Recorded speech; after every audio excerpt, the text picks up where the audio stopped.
प्यारे विद्यार्थियों, स्वागत है आप सभी का। आइए देखते हैं क्लास 9 मैथ्स चैप्टर 4 जिसका नाम है दो चरों वाले रैखिक समीकरण।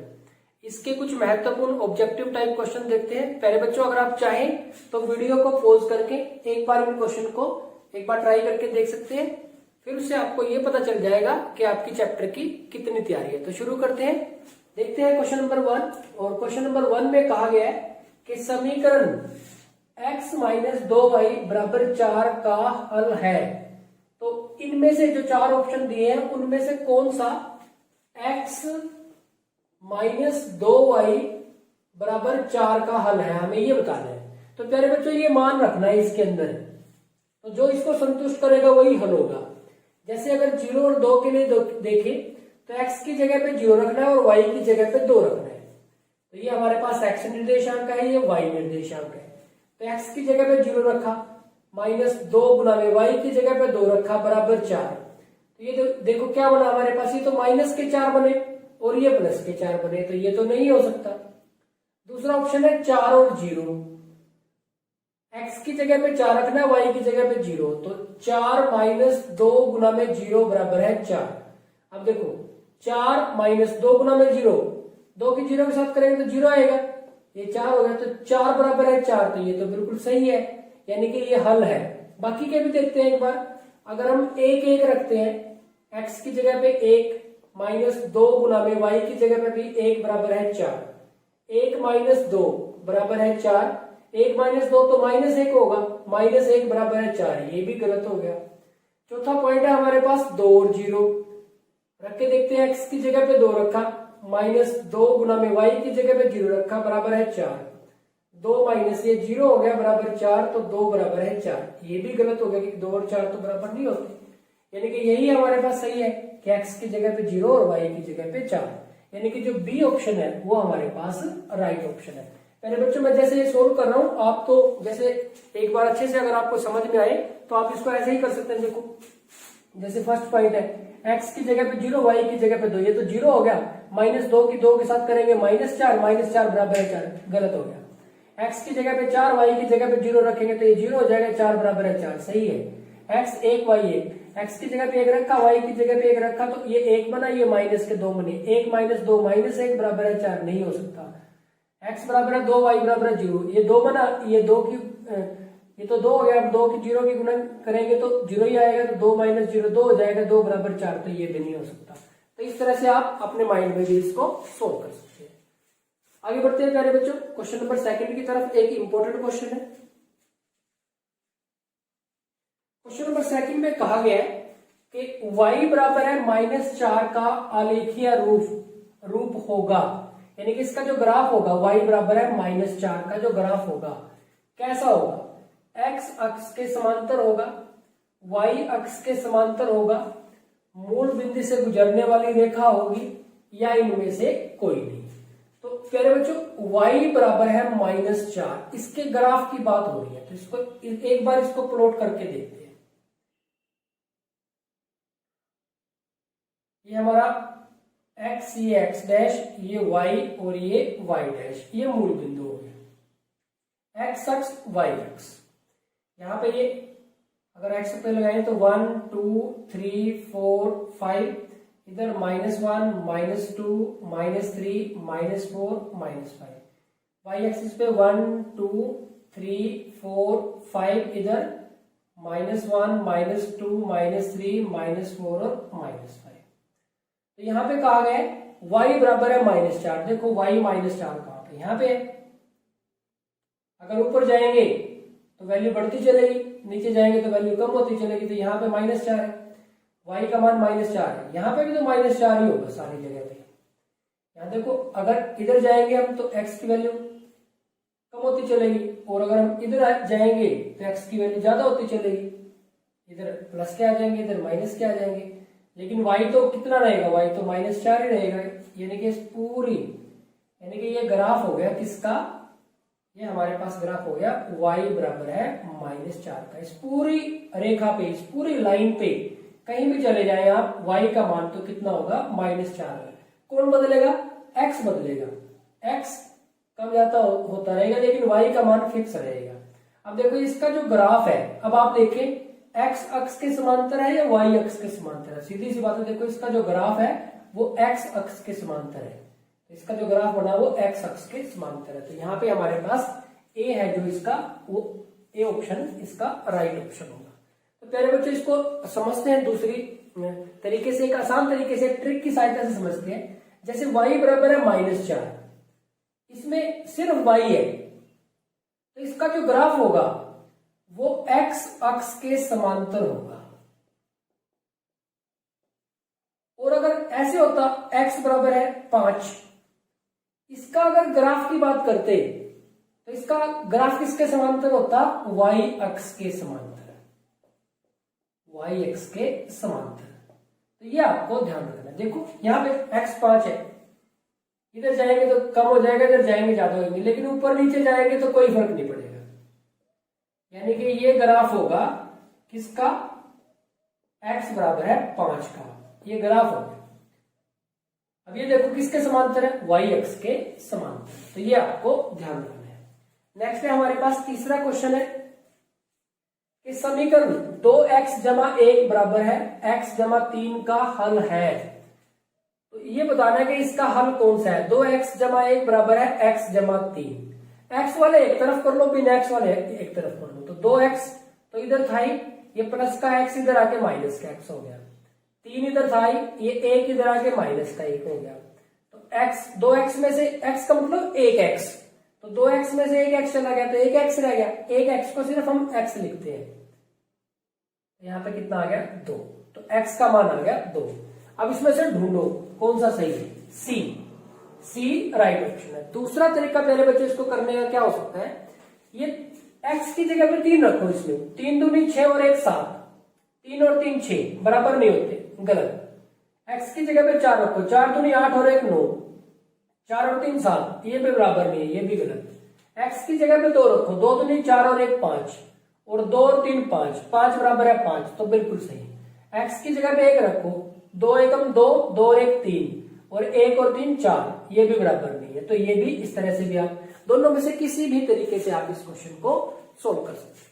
तो प्यारे बच्चों ये हो गया हमारे पास क्वेश्चन नंबर 3। ठीक इसी तरह से अगर क्वेश्चन नंबर 4 की बात करें कि समीकरण x माइनस वाई बराबर है 0 का आलेख किस बिंदु से गुजरता है। तो इसका जो आलेख होगा वो किस बिंदु से गुजरेगा, तो रख दो भाई इसके अंदर ये बिंदु रख दो। जिस बिंदु के लिए बात सही आएगी, जैसा हमने ये किया था, उससे गुजरेगा। अब x की जगह पे देखो 2 रखेंगे और y की जगह पे 3 रखेंगे, तो 2 माइनस 3, 2 माइनस 3, 2 माइनस 3 कितना बनेगा? -1। -1 तो 0 के बराबर नहीं होता, तो ये तो नहीं हो सकता। अब अगर 3 4 रखेंगे, x की जगह पे 3 रखेंगे और y की जगह पे 4 रखेंगे, 3 माइनस 4 ये भी -1, -1 0 के बराबर नहीं होता, ये भी नहीं हो सकता। x की जगह पे 5 और 6 रखें, x की जगह पे 5 रखा, y की जगह पे 6, तो 5 माइनस 6 ये भी -1 आया, तो ये भी 0 के बराबर नहीं है। अगर x और y दोनों की जगह पे 0 रखे, तो x की जगह पे 0, 0 माइनस 0 किसके बराबर आ जाएगा? 0 के बराबर ही आ जाएगा। तो 0 बराबर 0 सही आ गया, यानी कि डी हमारा राइट ऑप्शन है। तो हमें यह देखना है कि कौन सा बिंदु इसको संतुष्ट करता है। जो बिंदु इसको संतुष्ट करता है उससे इसका जो आलेख है उस बिंदु से गुजरेगा, या वो बिंदु इसके आलेख पे होगा, बात एक ही है। या फिर यहाँ पे ये कह लें कि वो जो बिंदु वो है उसका एक हल भी होगा। तो प्यारे बच्चों आगे बढ़ते हैं। 5वां क्वेश्चन है कि समीकरण x जमा वाई बराबर है 7 का आलेख x अक्ष को किस बिंदु पर काटता है। यानी कि जब इसका आलेख बनाएंगे हम, तो x अक्ष पर वो किस बिंदु पर काटेगा। तो यहां आपको एक बात समझनी है कि x अक्ष पे बिंदु बताना है हमें। एक तो बात हमें ये महत्वपूर्ण बात है कि वो x अक्ष पर किस बिंदु पर काटता है, हमें ये बताना है। तो प्यारे बच्चों आप इसको देखें, x x dash y y dash, और ये ओरिजिन मूल बिंदु। अब देखो x अक्ष पे कोई भी जो पॉइंट होगा, कोई भी बिंदु होगा x अक्ष पे, उस पे जो y निर्देशांक है वो तो 0 होगा। एक्स कुछ भी हो, वो बिंदु कहीं भी हो, लेकिन वाई निर्देशांक तो पक्का उसका 0 होगा अगर वो बिंदु एक्स अक्ष पर है। तो यहां पे कहा गया है कि समीकरण x जमा वाई बराबर है 7 का आलेख x अक्ष को किस बिंदु पर काटता है। यानी कि इसका जब आलेख बनाएंगे, इसका जब आलेख हम बनाएंगे तो यहां देखो इसने एक्स एक्सिस पे यहां पे काटा ना, तो यहां पे जो काटा है तो ये बताना है कि ये बिंदु कौन सा है, ये हमारे पास बिंदु कौन सा है। अब देखो एक्स अक्ष पे हमें ये पक्का पता है कि y निर्देशांक तो 0 होगा, यानी कि y का मान तो 0 होगा। अब देखो y का मान 0 एक तो इसमें है, इसमें नहीं है, एक इसमें है, इसमें भी नहीं, यानी कि इन दोनों में से एक आंसर होगा। अब जब ये जो समीकरण है इसका जब ग्राफ बनाएंगे तो ये अगर इसको यहां पे काटेगा तो ये पॉइंट इसके ग्राफ पे होगा, जैसे ये ऊपर वाला क्वेश्चन था, जो ग्राफ है किस बिंदु से गुजरेगा, जहां काटेगा उस बिंदु से गुजरेगा नहीं। यानी कि आप इसको और इसको इसके अंदर रख के देखें, जिसके लिए बात सही आती है वही वो बिंदु मिल जाएगा। एक्स की जगह पे 7 रखा और वाई की जगह पे 0 रखा, 7 जमा 0 बराबर है 7, 7 बराबर है 7, बिल्कुल सही। ये हमारा पहला ही ऑप्शन सही है। इसको देखो, x की जगह पे -7 रखेंगे और y की जगह पे 0 रखेंगे तो -7 + 0 बराबर है 7, तो -7 और 7 तो बराबर नहीं होते, -7 और 7 तो बराबर नहीं होते। दूसरी बात, अब इसमें एक समस्या है, अगर आपने ये पॉइंट पुट कर दिया तो बात तो इसके लिए भी सही आएगी। x की जगह पे 0 और y की जगह पे 0 रखा, 7 रखा, x की जगह पे 0 और y की जगह पे 7 रखा तो 7 के तो बराबर आ गया। लेकिन ये तो बिंदु कहाँ आएगा, देखो इसमें x निर्देशांक 0 है, x निर्देशांक 0 है, यानी कि ये बिंदु तो यहां पे है। उसने बिंदु कौन सा पूछा, x अक्ष पर। अगर वो कहता कि y अक्ष पे, फिर हमारा आंसर B होता, क्योंकि उसने x अक्ष पे कहा है तो हमारा आंसर A है। अगर उसने y अक्ष पे कहा होता तो फिर हमारा आंसर B होता, ये आपको ध्यान रखना है। नेक्स्ट है प्यारे बच्चों क्वेश्चन नंबर 6। अब क्वेश्चन रेपिटेशन शुरू हो जाएगा, आपकी अंडरस्टैंडिंग बेस्ड क्वेश्चन हो जाएंगे कि बिंदु 4 कौन सी रेखा पर स्थित है। हमें यह बताना है कि बिंदु 4 कौन सी रेखा पर स्थित है, यानी कि जो जिस रेखा को ये संतुष्ट करेगा उस पर स्थित है। ये x की जगह पे 4 रख दो और y की जगह पे 1 रख दो, ये 4 हो गया और 2 एकम 2, 4 और 2 6, ये 5 है, बराबर नहीं है, ये नहीं हो सकता। x की जगह पे 4 रखा, ये तो 4 ही बने, y की जगह पे 1, 2 एकम 2, 4 और 2 6 हो गया, ये -5 के बराबर, ये भी नहीं हो सकता। x की जगह पे 4 रखा और y की जगह पे 2 एकम 2, 4 और 2 6 के बराबर आ गया, यानी कि सही है। तो बिंदु इस रेखा पर स्थित है।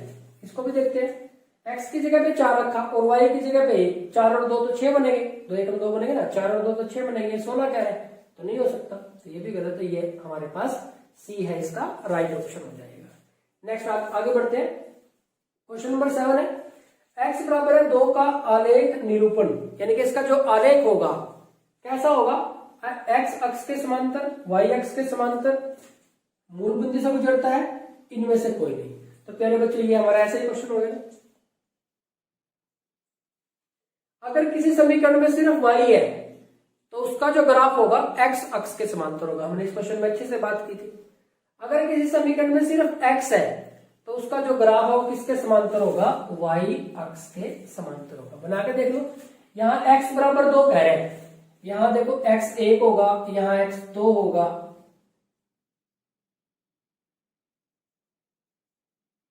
यहाँ -1 होगा, यहाँ -2, 1 2, -1 -2, x 2 यहाँ पे देखो, यहाँ अगर हम कहीं भी चले जाएं तो x तो 2 ही रहेगा, y बदलेगा ऊपर नीचे जाने से। तो ये इसका ग्राफ है किसका, x बराबर 2 का। तो x बराबर 2 का ग्राफ किसके आया, y अक्ष के समांतर आया।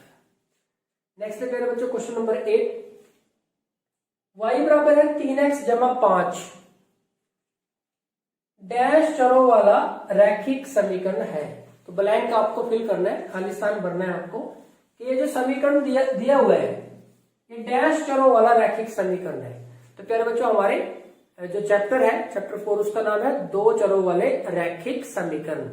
अब यहाँ पे देखो x और y चर है, x और y चर राशि है जिनका मान बदलता रहता है। x और y चर राशियां हैं जिनका मान बदलता रहता है, और 3 और 5 अचर राशि है जिनका मान बदलता नहीं है, निश्चित रहता है, फिक्स रहता है। तो इसमें कितने चर है, एक तो x है और एक y है। तो यहाँ आ जाएगा हमारे पास y बराबर है 3x जमा 5, दो चरों वाला रैखिक समीकरण है। तो ये इसका आंसर हो जाएगा। तो प्यारे बच्चों ये हो गया हमारे पास क्वेश्चन नंबर चैप्टर नंबर 4 दो चरों वाले रैखिक समीकरण के कुछ महत्वपूर्ण ऑब्जेक्टिव टाइप क्वेश्चन। आज के इस वीडियो लेक्चर में इतना ही। Thank you very much.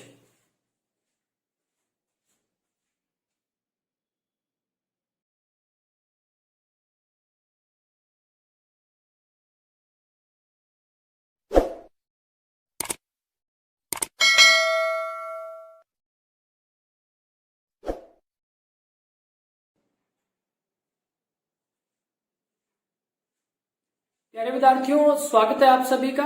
आइए देखते हैं कक्षा 9 गणित में अध्याय 8 जिसका नाम है चतुर्भुज, इससे संबंधित कुछ महत्वपूर्ण ऑब्जेक्टिव टाइप क्वेश्चंस। प्यारे बच्चों इसमें क्वेश्चन नंबर फर्स्ट है कि चतुर्भुज के चारों कोणों का योग, या फिर हम ये कह सकते हैं कि किसी चतुर्भुज के चारों कोणों का योग। जैसे त्रिभुज के तीनों कोणों का योग 180 डिग्री होता है, तो यहाँ पे पहले बच्चों आपको ध्यान रखना है कि चतुर्भुज के चारों कोणों का जो योग है वो कितने डिग्री होता है, 360 डिग्री होता है। तो पहले बच्चों ये हो गया हमारे पास क्वेश्चन नंबर 1।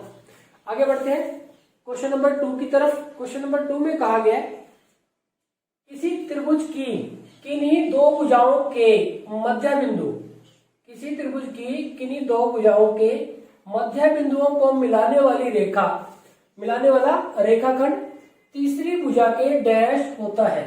तो प्यारे बच्चों यहाँ पे इस तरह की बात कही है कि कोई त्रिभुज है, जैसे ABC एक त्रिभुज है, किन्हीं दो भुजाओं के मध्य बिंदु, यानी कि ये हम D मध्य बिंदु मान लेते हैं AB भुजा का, और E मध्य बिंदु मान लेते हैं AC भुजा का।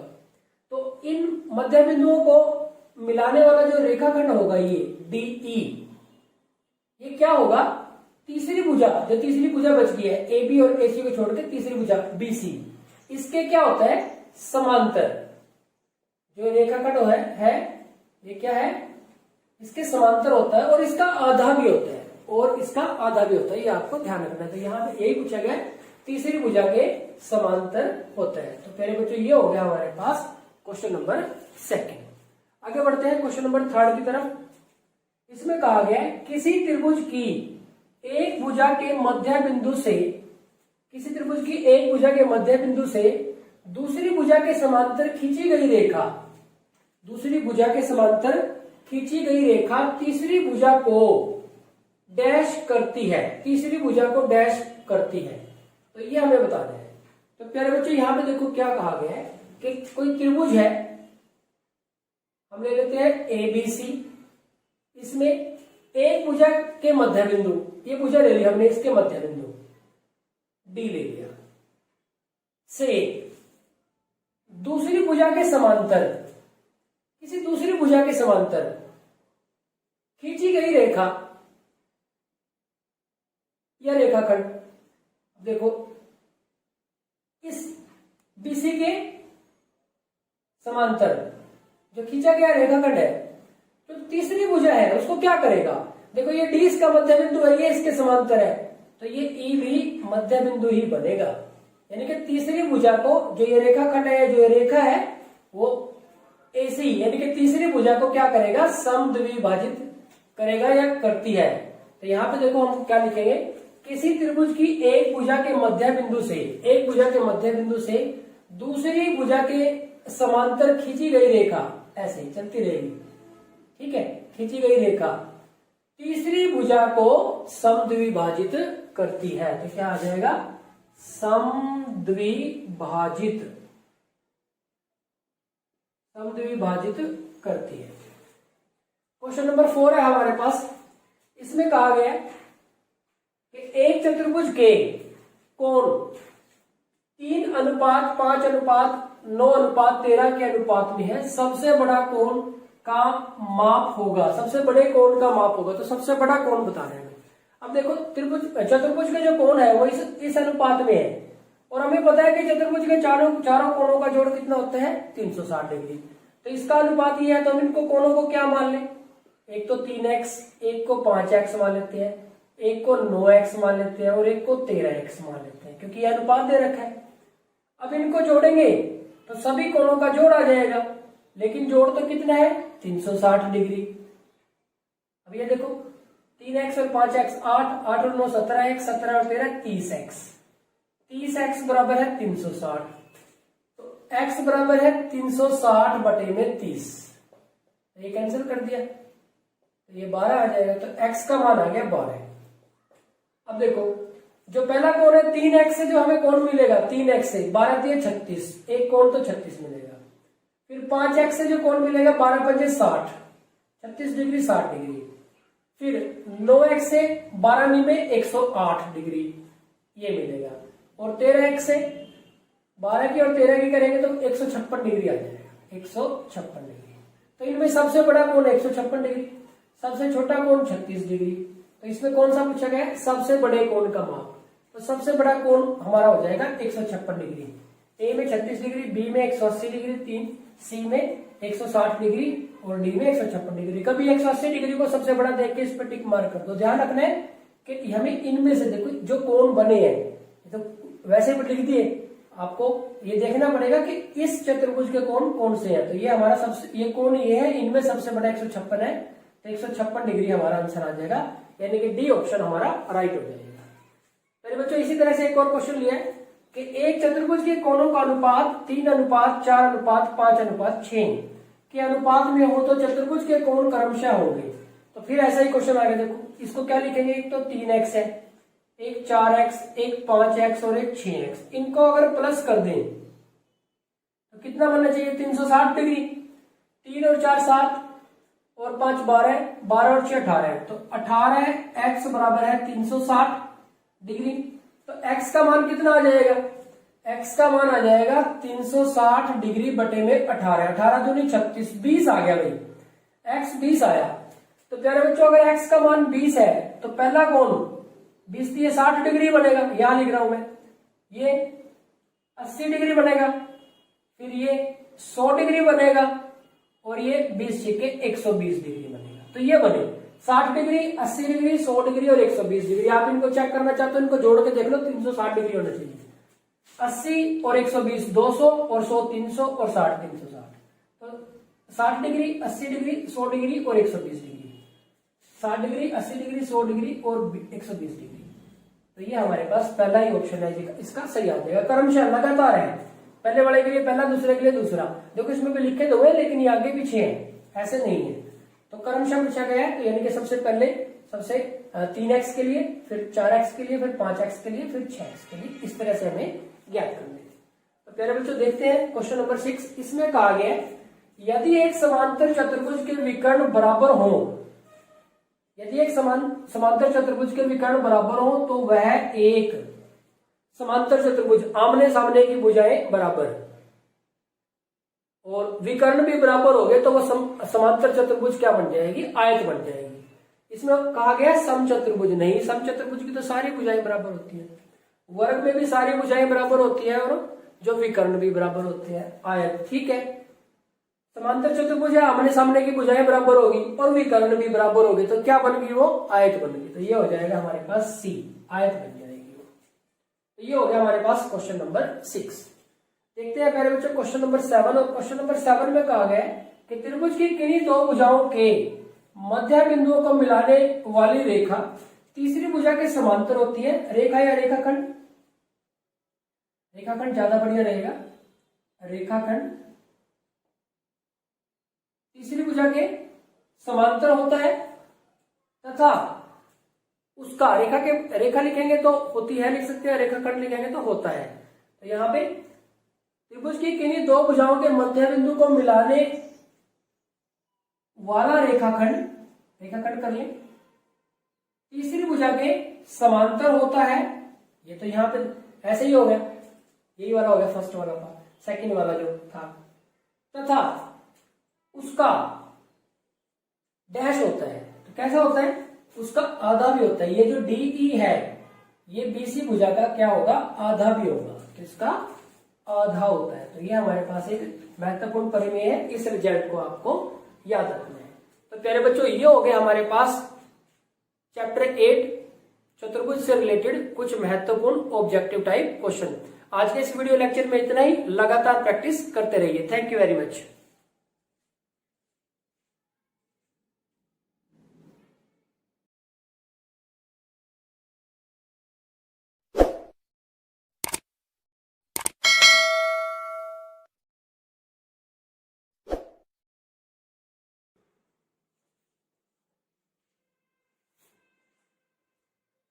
प्यारे विद्यार्थियों, स्वागत है आप सभी का।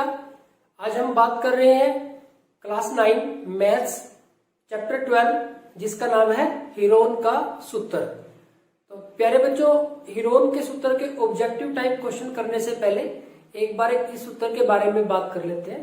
प्यारे बच्चों, हीरोन ने जो सूत्र दिया था वो किसी भी त्रिभुज का क्षेत्रफल निकालने के लिए ये सूत्र है।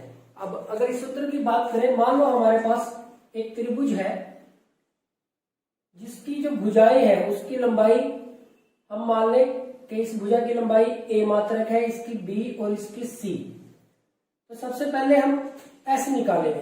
s का मतलब है इस त्रिभुज के परिमाप का आधा, यानी कि क्या बनेगा, a जमा b जमा c। ये तो परिमाप हो गया, तीनों भुजाओं का जोड़ और बटे में 2, तो इससे s आ जाएगा। अब हम त्रिभुज का क्षेत्रफल निकालेंगे। तो त्रिभुज का क्षेत्रफल, अगर इसको नाम देते हैं जैसे त्रिभुज एबीसी कहें, तो त्रिभुज एबीसी का क्षेत्रफल क्या होगा, वर्गमूल एस, एस माइनस ए, एस माइनस बी और एस माइनस सी। तो पहले बच्चों इसको सोल्व करके जो आएगा वो हमारे पास त्रिभुज का क्षेत्रफल आ जाएगा। पहले बच्चों, ये जो सूत्र आप किसी भी प्रकार की त्रिभुज का क्षेत्रफल ज्ञात करने के लिए लगा सकते हैं, चाहे वो समबाहु त्रिभुज है, चाहे वो समद्विबाहु त्रिभुज है, चाहे वो विषम बाहु त्रिभुज है, चाहे वो समकोण त्रिभुज है। अगर आपको तीनों भुजाओं का माप पता है तो आप इस सूत्र की सहायता से त्रिभुज का क्षेत्रफल ज्ञात कर सकते हैं। तो प्यारे बच्चों, अब देखते हैं इसके क्वेश्चन।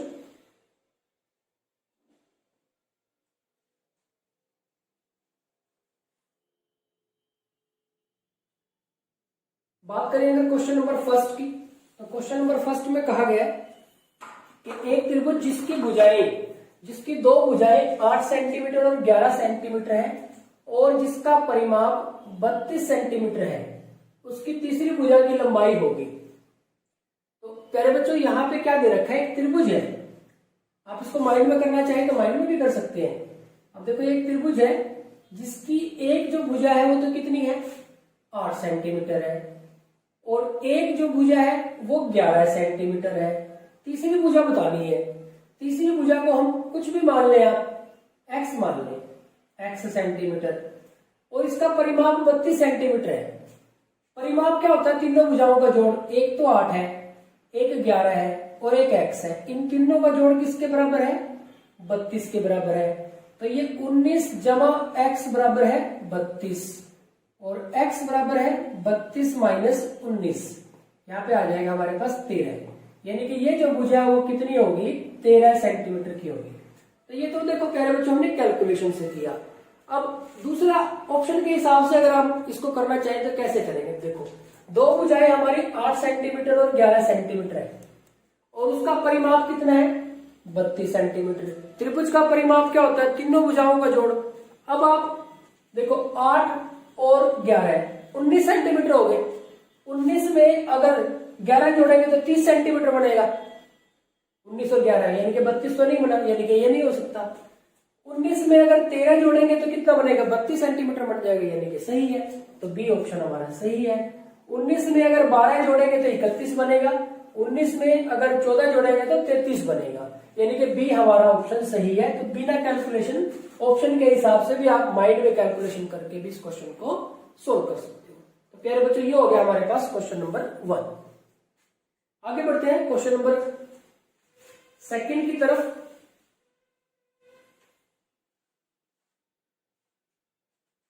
मेरे बच्चों क्वेश्चन नंबर सेकंड में हमारे पास एक त्रिभुज भुजाकार भूखंड की भुजाओं का अनुपात 3:5:7 है और इसका परिमाप 300 मीटर है। इसकी तीनों भुजाएं होंगी, ये ऑप्शन दे रखे हैं 60 मीटर, 100 मीटर, 140 मीटर, 50, 80 और 60 मीटर, 45, 70 और 95 मीटर, 65, 35 और 80 मीटर। प्यारे बच्चों अब आप देखो इसको जैसे ऑब्जेक्टिव टाइप क्वेश्चन के हिसाब से कैसे करें। इसका परिमाप कितना है 300, यानी कि तीनों भुजाओं का जोड़ कितना है 300 है।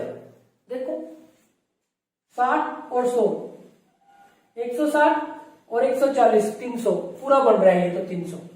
और देखिए किससे बन रहा है, अब देखो 300 बन रहा है ना, किससे 60 से, 100 से और 140 से 300 बन रहा है। अब इसका अनुपात भी देख लो कितना बनेगा, एक जीरो कैंसिल कर दी, 2 तिया 6, 2 पंजे 10 और 2 सत्ते 14, अनुपात आ गया 3:5:7, यही था, यानी कि सही है, दोनों बातें सही होगी। दूसरे में देखो 50 और 80 130 और 60 190, इसका तो परिमाप 190 बनेगा, ये तो 300 है, तो ये तो नहीं हो सकता।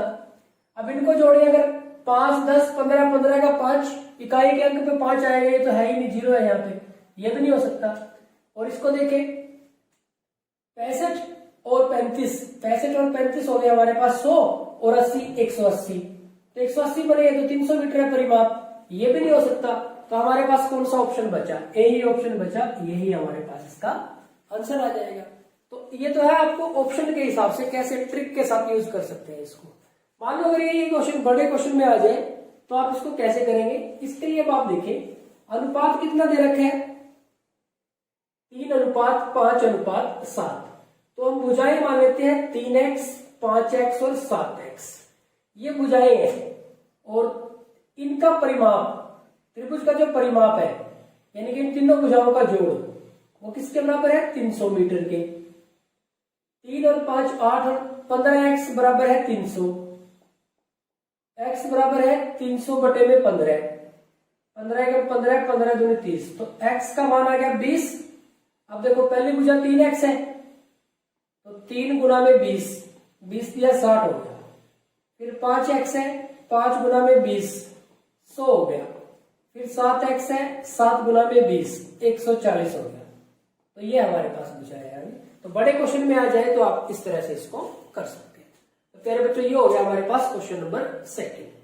क्वेश्चन नंबर थर्ड की तरफ बढ़ते हैं। क्वेश्चन नंबर थर्ड में कहा गया है एक त्रिभुज का आधार 12 सेंटीमीटर है और ऊंचाई 8 सेंटीमीटर है, उसका क्षेत्रफल होगा। ये तो हमें पहले भी पता था, हीरोन के सूत्र के बिना भी पता है कि त्रिभुज का क्षेत्रफल क्या होता है 1/2 गुना में आधार गुना में ऊंचाई, 1/2 गुना में आधार। आधार कितना है हमारा 12 सेंटीमीटर और ऊंचाई कितनी है 8 सेंटीमीटर। 2 एकम 2, 2 छिके 12, 6 अठे 48 वर्ग सेंटीमीटर। तो ये हमारे पास इसका आंसर आ जाएगा। अब आप देख लें, ए ऑप्शन में है 24 वर्ग सेंटीमीटर, बी में है 96 वर्ग सेंटीमीटर, सी में 48 वर्ग सेंटीमीटर, डी में 56 वर्ग सेंटीमीटर, तो 48 वर्ग सेंटीमीटर ये हमारे पास इसका आंसर आ जाएगा। तो प्यारे बच्चों ये हो गया हमारे पास क्वेश्चन नंबर थर्ड। आगे बढ़ते हैं क्वेश्चन नंबर 4 की तरफ। यहाँ पे हम इसको हटा देते हैं क्योंकि ये हमारे हो चुके हैं।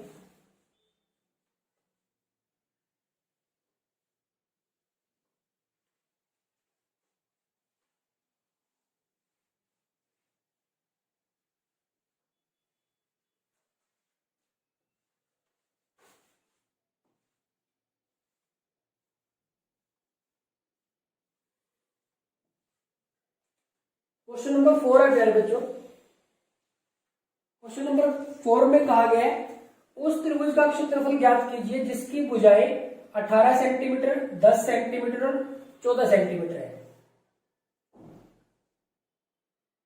18 सेंटीमीटर, 10 सेंटीमीटर और 14 सेंटीमीटर है, किसी को भी मान लें आपको इसलिए। तो अब आप देखिए ए का मान कितना 18 सेंटीमीटर, बी का मान 10 सेंटीमीटर और सी का मान 14 सेंटीमीटर। एस क्या होता है a प्लस बी प्लस सी बटे में 2, तो 18 प्लस 10 प्लस 14 बटे में 2, 18 और 10 28, 28 और 4 32 और 10 42/2 यानी कि कितना आ गया 21 सेंटीमीटर। 21 आ गया, एस का मान आ गया हमारे पास 21। एस किसको बोलते हैं हम? परिमाप के आधे को। देखो परिमाप a + b + c परिमाप होता है, बटे में 2 यानी कि परिमाप का आधा, अर्ध परिमाप। एस का मान आ गया हमारे पास 21। अब त्रिभुज का क्षेत्रफल, त्रिभुज का क्षेत्रफल क्या? वर्गमूल s, s - a, s - b और s - c। वर्गमूल s, s का मान है 21 गुना में s - a का मान है 18 है, तो 21 - 18 कितना आ गया 3। s - b 21 - 10, 21 में से 10 तो 11 रह गए। s - c 21 - 14 है, तो कितने आ जाएंगे हमारे पास 7। अब प्यारे बच्चों देखो मैं कैसे कर रहा हूं उसको, इसके टुकड़े बना दिए 7 गुना में 3 21 के, 3 गुना में 11 गुना में 7, 3 और 3 इससे ये 3 आ गया, 7 और 7 इससे ये 7 आ गया, और ये वर्गमूल 11, 7 या 21 वर्गमूल 11 और ये वर्ग सेंटीमीटर। तो हमारे पास आ गया ये 21 वर्गमूल 11 वर्ग सेंटीमीटर। देखो आप इसमें कहीं है, यहाँ 7 है या 11 है या 3 है, 21 वर्गमूल 11 वर्ग सेंटीमीटर। तो डी हमारा राइट ऑप्शन हो जाएगा। अब प्यारे बच्चों आपको ऐसा लग सकता है ये तो बहुत बड़ा हो गया, आपको जब ऑब्जेक्टिव टाइप में करना है तो सीधा ही कि 10 और 14 24 और 8 32 और 10 42, 42 इसका परिमाप है, परिमाप का आधा 21 हो गया। तो ऐसे ही सीधा ही आपको लिखना है 21 गुना 21 माइनस 18 3, 21 माइनस 10 11 और 21 माइनस 14 7। अब आप देखो यहां से 3 सत्ते 21, 21 और 21 से ये 21 बाहर आ गया और वर्गमूल 11। तो इसको बहुत शॉर्ट तरीके से भी आप कर सकते हैं। तो प्यारे बच्चों ये हो गया हमारे पास क्वेश्चन नंबर 4। आगे बढ़ते हैं।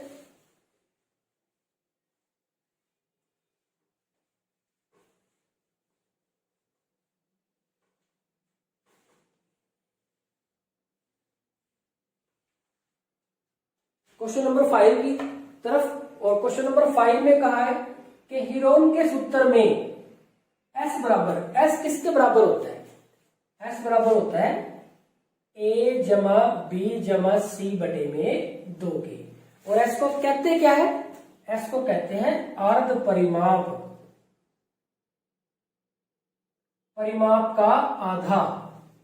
नेक्स्ट है क्वेश्चन नंबर 6, हीरोन के सूत्र का प्रयोग करके निम्न में से कौन से त्रिभुज का क्षेत्रफल ज्ञात कर सकते हैं? तो हीरोन के सूत्र का प्रयोग करके कौन से त्रिभुज का क्षेत्रफल ज्ञात कर सकते हैं? प्यारे बच्चों कैसा भी त्रिभुज हो हमें उसकी तीनों भुजाएं पता होनी चाहिए। कह रहा है कि विषमबाहु, दूसरे में समबाहु, तीसरे में समद्विबाहु, चौथे में सभी प्रकार के त्रिभुज का क्षेत्रफल ज्ञात कर सकते हैं। तो देखो कैसा भी त्रिभुज है उसकी तीनों भुजाएं पता है, चाहे वो समबाहु है, चाहे विषमबाहु है, चाहे समद्विबाहु है, चाहे समकोण त्रिभुज है, हम किसी भी त्रिभुज का क्षेत्रफल ज्ञात कर सकते हैं। बस हमें उसकी तीनों भुजाएं अगर पता है तो हम आसानी से ज्ञात कर लेंगे। तो प्यारे बच्चों हम सभी प्रकार के त्रिभुज का क्षेत्रफल ज्ञात कर सकते हैं। नेक्स्ट है क्वेश्चन नंबर 7, यदि किसी त्रिभुज की दो भुजाएं क्रमशः 5 और 3 सेंटीमीटर है, कोई त्रिभुज है जिसकी जो भुजाएं है, एक भुजा तो है 5 सेंटीमीटर और एक भुजा है 3 सेंटीमीटर, और S बराबर 6, S 6 है तो तीसरी भुजा होगी। प्यारे बच्चों S तो क्या होता है? A plus B plus C बटे में 2, इन तीनों भुजाओं का जोड़ है उसका आता। अब 3 और 5 तो 8 हो गए, और S का मान है 6, यहां पे देख लो S तो है हमारा 6, A का मान है 5, B का मान है 3, C का मान निकाल लें बटे 2, आर पार गुना की तो ये 12 हो गए, 5 और 3 8 प्लस C, तो 12 माइनस 8 बराबर है C, तो 4 बराबर है C, यानी कि C का मान कितना आएगा? 4 आएगा। दूसरा तरीका आसान सा तरीका है, बिल्कुल आसान सा। देखो अगर पहला ऑप्शन 4 लिखे, यहाँ पे 4 लिखा, आप इस पर जोड़ो, इसका ऐसे निकालो, 5 और 3 8 और 4 12। एस क्या होता है, तीनों का जोड़ बटे में 2, तो 12/2 कितना हो जाएगा 6। एस हमारा 6 ही तो है, यानी कि पहला ही ऑप्शन ठीक है। अब अगर हम इसकी जगह पे 6 लिखें, 5 और 8, 5 और 3 8 और 6 14, 14/2 7, इसका तो ऐसे 7 बनेगा, लेकिन ऐसे तो 6 है, तो ये तो नहीं हो सकता। इसी तरह से 3 भी नहीं हो सकता कि 3 और 3 6 और 5 11/2, 5.5 आएगा, तो ये भी नहीं हो सकता। तो प्यारे बच्चों हमारे पास जो ऑप्शन है सही वो कौन सा है, ए 4 सेंटीमीटर, तो वही हमारा आंसर होगा। तो प्यारे बच्चों आज के इस वीडियो लेक्चर में इतना ही, लगातार प्रैक्टिस करते रहिए। Thank you very much.